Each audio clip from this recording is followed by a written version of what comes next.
नमस्ते मेरे प्यारे छात्रों, मैं श्री अरविवाक सर वीएन नाइक शिक्षण संस्थान नासिक के ऑनलाइन अध्यापन कालांश में आपका तहे दिल से स्वागत करता हूं। क्रांतिवीर वसंतराव नारायणराव नाईक शिक्षण प्रसारक संस्था नाशिक संचलित माध्यमिक तथा उच्च माध्यमिक विद्या मंदिर राजापुर तालुका येवला जिला नाशिक। मार्गदर्शक माननीय प्राचार्य श्री आव्हाड पीके सर, विषय शिक्षक श्री वाघारबी सर, कक्षा 10वीं, विषय हिंदी लोक भारती, घटक पद्य, उपघटक भारत महिमा। तो चलिए छात्रों, आज हम पहली इकाई का पहला पाठ भारत महिमा इस कविता के स्वाध्याय के बारे में, मतलब भाग 3 के बारे में जानकारी प्राप्त करते हैं। भारत महिमा इस पद्य पाठ पर आधारित मूल्यमापन हेतु मैंने एक स्वाध्याय तैयार किया है। तो स्वाध्याय किस प्रकार से आपको लिखना है वो मैं आपको आज बताने जा रहा हूँ, या किस प्रकार से स्वाध्याय में सवाल पूछे जा सकते हैं। इसके कुछ नमूने मैंने आपके लिए यहाँ पर रखे हैं। बच्चों, पद्य पाठ पर आधारित प्रश्न पत्र में विभाग 2 होता है। उसके लिए 12 अंक होते हैं। प्रश्न क्रमांक 2, अ में निम्नलिखित पठित पद्यांश पढ़कर दी गई सूचनाओं के अनुसार कृतियाँ कीजिए, इस प्रकार का सवाल पूछा जाता है। और इसके लिए कुल 6 अंक होते हैं, मतलब 2 पद्यांश आपको पूछे जाएंगे इम्तिहान में, परीक्षा में, और उसके लिए 6 अंक होंगे। मतलब कुल मिलाकर पद्य विभाग पर आधारित 12 अंक आप होंगे। तो यहाँ पर पद्यांश दिया है भारत महिमा इस कविता पर आधारित। हिमालय के आंगन में उसे किरणों का दे उपहार, उषा ने हंस अभिनंदन किया और पहनाया हीरक हार। जगे हम लगे जगाने विश्व, लोक में फैला फिर अलोक, यो मतम पुंज हुआ तब नष्ट, अखिल संस्कृति हो उठी अशोक। ये पद्यांश मैंने यहाँ पर स्वाध्याय के लिए दिया है। उस पद्यांश को पढ़कर जो सूचनाएं आपको दी जाएगी उसके अनुसार कृतियों को पूर्ण करना पड़ेगा।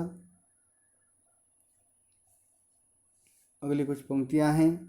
विमल वाणी ने वीणा ली, कमल कोमल कर में संप्रीत, सप्त स्वर सप्त सिंधु में उठे, छिड़ा तब मधुर साम संगीत। विमल वाणी ने वीणा ली, कमल कोमल कर में संप्रीत, सप्त स्वर सप्त सिंधु में उठे, छिड़ा तब मधुर साम संगीत। इस पद्यांश पर आधारित कुछ प्रश्न मैंने आपको नीचे दिए हैं स्वाध्याय के लिए। पहला प्रश्न है, पद्यांश के आधार पर निम्नलिखित शब्दों से सहसंबंध दर्शाने वाले शब्द लिखिए। ये सभी शब्द जो हैं वह पद्यांश के आधार पर लिखने हैं। पद्यांश के आधार पर निम्नलिखित शब्दों से, जो मैंने नीचे दिए हैं, उन शब्दों से सहसंबंध दर्शाने वाले शब्द पद्यांश में हैं वो आपको लिखने हैं। हिमालय, कोमल,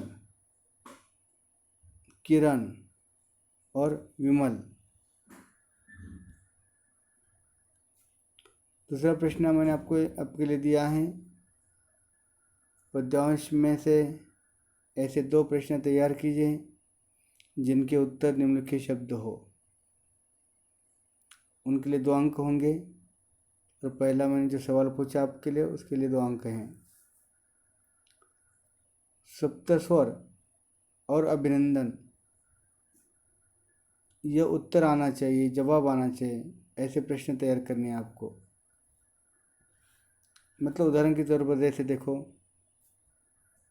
उषा ने हंसकर क्या किया, तो जवाब मिलेगा आपको उषा ने हंसकर अभिनंदन किया। मतलब अभिनंदन या उत्तर आना चाहिए ऐसा सवाल, वह भी एक वाक्य में तैयार करना है। ऐसे 2 प्रश्न तैयार कीजिए। यह इस प्रकार के प्रश्न आपको बोर्ड के प्रश्न पत्र में पूछे जा सकते हैं। अथवा निम्नलिखित शब्दों के लिए पद्यांश में प्रयुक्त शब्द ढूंढकर लिखिए। नीचे निम्नलिखित मतलब नीचे दिए हुए शब्दों के लिए पद्यांश में प्रयुक्त मतलब पद्यांश में आए हुए शब्द ढूंढकर लिखिए। नीचे संपूर्ण शब्द दिया है, संपूर्ण शब्द के लिए पद्यांश में शब्द दिया है, वो आपको ढूंढकर लिखना है। शोक रहित के लिए पद्यांश में शब्द दिया है, वो आपको लिखना है। संसार के लिए पद्यांश में शब्द दिया है, वो आपको लिखना है। आकाश के लिए पद्यांश में एक शब्द आया हुआ है, प्रयुक्त हुआ है, वह शब्द ढूंढकर आपको लिखना है। और तीसरा प्रश्न पूछा जाता है पद्यांश पर आधारित, अंतिम 4 पंक्तियों का सरल अर्थ 25 से 30 शब्दों में लिखिए। उनके लिए भी 2 अंक होंगे। इस प्रकार से एक पद्यांश दिया जाएगा और उस पर 3 प्रश्न पूछे जाएंगे 2-2 अंक के लिए, मतलब कुल मिलाकर 6 अंक होंगे।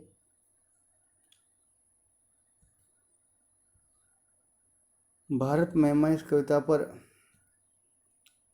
दूसरा स्वाध्याय मैं आपको बताने जा रहा हूँ मूल्यमापन के हेतु।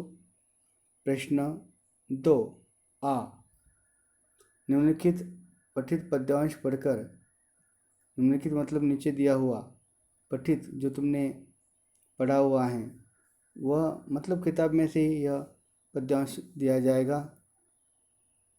पढ़कर निम्नलिखित पठित पद्यांश पढ़कर दी गई सूचनाओं के अनुसार कृतियाँ कीजिए। कुल 6 अंक होंगे और 2-2 अंक के 3 प्रश्न पूछे जाएंगे। कभी कभी 2 अंक के लिए ज़्यादा भी प्रश्न पूछे जा सकते हैं। तो देखिए पद्यांश जो दिया है मैं पढ़ता हूँ। विजय केवल लोहे की नहीं, धर्म की रही धरा पर धूम। भिक्षु होकर रहते सम्राट, दया दिखलाते घर घर घूम।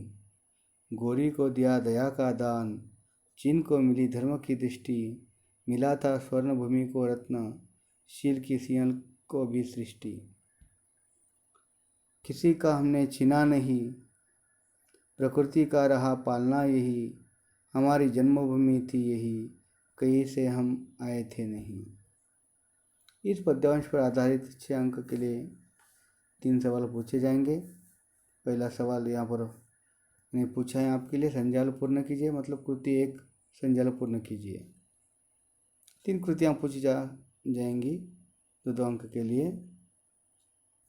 कभी कभी 2 अंक के लिए मतलब यहाँ पर जैसे कि ये 4 संजाल पूर्ण करना है आपको, कभी कभी 1 अंक के लिए 2 संजाल पूर्ण करने पड़ेंगे। इस प्रकार से भी पूछा जा सकता है। संजाल पूर्ण कीजिए। संजाल मतलब जो आकृति दी हुई है, जो चौखट दी हुई है वो पूर्ण कीजिए। इन्हें यह मिला, इन्हें मतलब किन्हें, वो नीचे दिया है। इन्हें मतलब गोरी को क्या मिला, चीन को क्या मिला, स्वर्ण भूमि को क्या मिला, श्रीलंका को क्या मिला, ये आपको ढूंढकर लिखना है पद्यांश पढ़कर।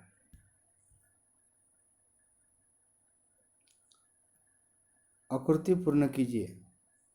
दूसरी कृति है उसमें देखो यहाँ पर, जैसे कि मैंने पहला प्रश्न पूछा 2 अंक के लिए, अब दूसरी जो कृति है वो मैंने 2 अंक में विभाजित की हैं। 1 अंक के लिए मैंने 2 संजाल दिए हैं, 2 आकृतियाँ दी हैं। कविता में प्रयुक्त 2 देशों के नाम, जो पद्यांश दिया है उस पद्यांश में 2 देशों के नाम आए हुए हैं, वो ढूंढ कर लिखना है आपको। उनके लिए 2 नाम लिखेंगे तो आधा आधा 1 अंक मिल जाएगा। अगर आपने 1 नाम सही लिखा तो आधा अंक मिलेगा, दोनों लिखे तो 1 अंक मिलेगा। दूसरी कृति है उसमें संजाल पूर्ण कीजिए। कविता में प्रयुक्त 2 धातुओं के नाम, कविता में मतलब पद्यांश में 2 धातुओं के नाम दिए हुए हैं, वो आपको केवल ढूंढकर लिखना है, उनके लिए भी 1 अंक है। और तीसरा जो सवाल होता है वो हमेशा ख्याल में रखो, कि प्रथम 4 पंक्तियों का सरल अर्थ लिखिए, 20 से 30 शब्दों में लिखिए, या अंतिम 4 पंक्तियों का सरल अर्थ 25 से 30 शब्दों में लिखिए। इस प्रकार के सवाल आपको पूछे जा सकते हैं, उनके लिए 2 अंक होंगे। ये कंपलसरी है। ये सवाल तीसरा जो प्रश्न है वो 2 अंक के लिए सरल अर्थ लिखना मतलब भावार्थ लिखना इस प्रकार का पूछा जाएगा। ये हमेशा ख्याल में रखो। और जो कविता हमने पढ़ी है उसका अध्ययन किया है, अध्यापन किया है, तो उसका भावार्थ पूरी तरह से अच्छी तरह से जांच लो, कंठस्थ करो, समझ लो। तो प्रथम 4 पंक्तियों का सरल अर्थ 25 से 30 शब्दों में लिखिए। इस प्रकार का तीसरा सवाल पूछा जाएगा, उसके लिए 2 अंक होंगे। मेरे प्यारे छात्र, इस प्रकार से आप स्वयं भी प्रश्न बनाकर स्वाध्याय लिख सकते हैं, स्वाध्याय बना सकते हैं। बहुत बहुत धन्यवाद आपको। धन्यवाद मेरे प्यारे छात्रों।